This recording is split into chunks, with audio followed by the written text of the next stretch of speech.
If you've seen any lawyer advertising at all, you've probably seen bad lawyer advertising.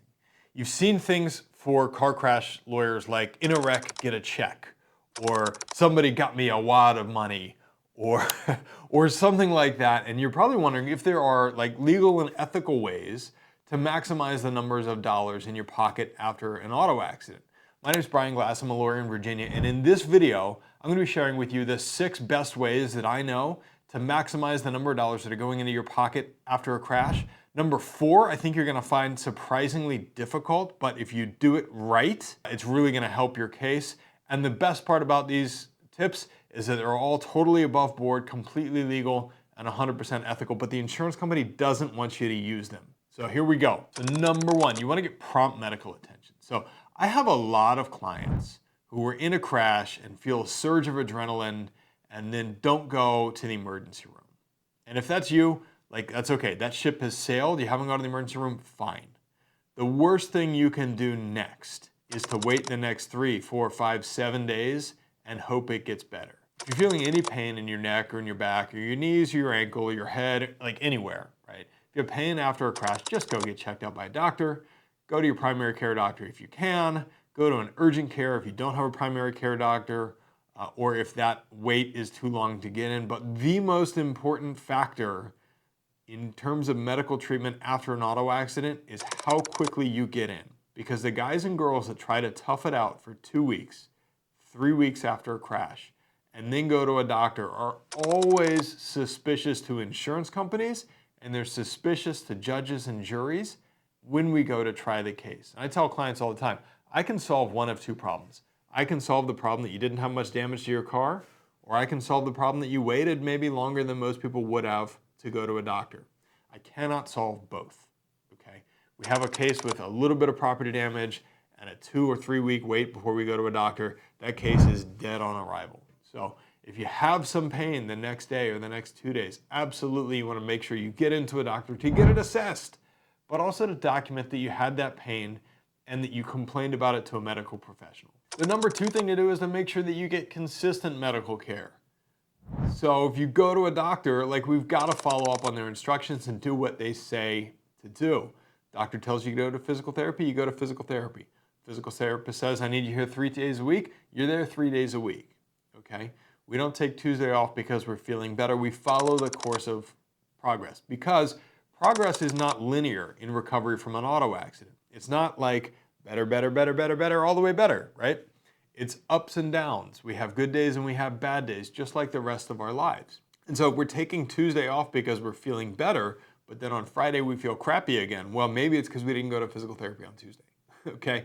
And if you have inconsistent care, that's the thing that gets exploited at the end of the case by insurance adjusters and by defense lawyers at trial.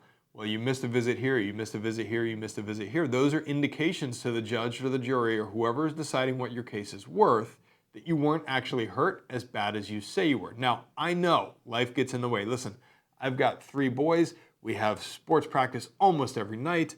I work, like, life is busy. But if you want to maximize the number of dollars that you have in your pocket at the end of an auto accident case, you have to follow through consistently with the treatment plan that your doctors give you. The number 3 tip that I have for you is to document your lost wages. So here's the problem that happens in these cases. We take a couple of hours off, especially in an hourly work environment. Take 2 hours off here, 3 hours off here to go to medical care. And then when we get to the end of the case and we're trying to recreate, why was I out for 2 hours, 3 hours, 4 hours, 1 hour? Why did all of those hours stack up? If we haven't kept a contemporaneous record, it's very, very hard to go back and piecemeal that together. That 2 hours that I took off, was that to go to my kid's school to be like a mystery reader or something?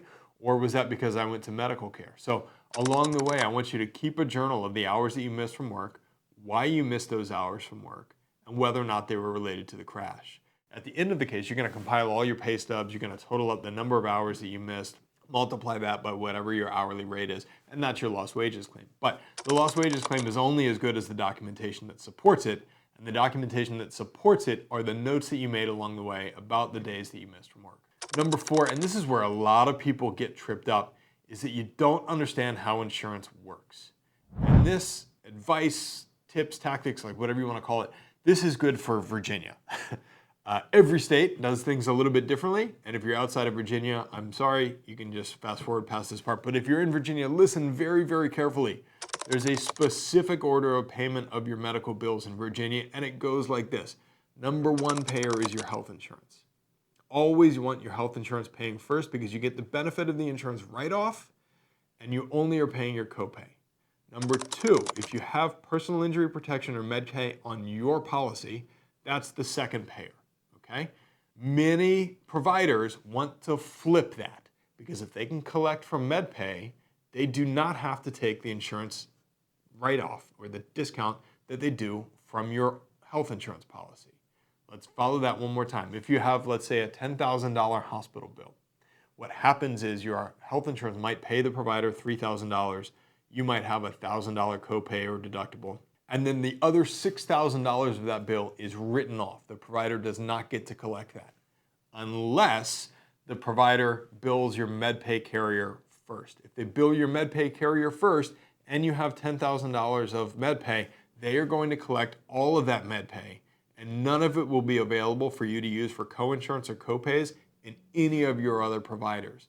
So it's very important that every doctor you see has your health insurance, and if they're in network with your health insurance, they are billing your health insurance. So that's health insurance first, MedPay second. Third, if you don't have either of those, there are some doctors that will treat you on what's called a lien. That means you will sign a contract with them saying that from your auto accident settlement, they will get paid at the end of the case. This is how a lot of chiropractors and physical therapists work. And most of those doctors, if they are business smart, will make you hire a lawyer in order to be seen by them.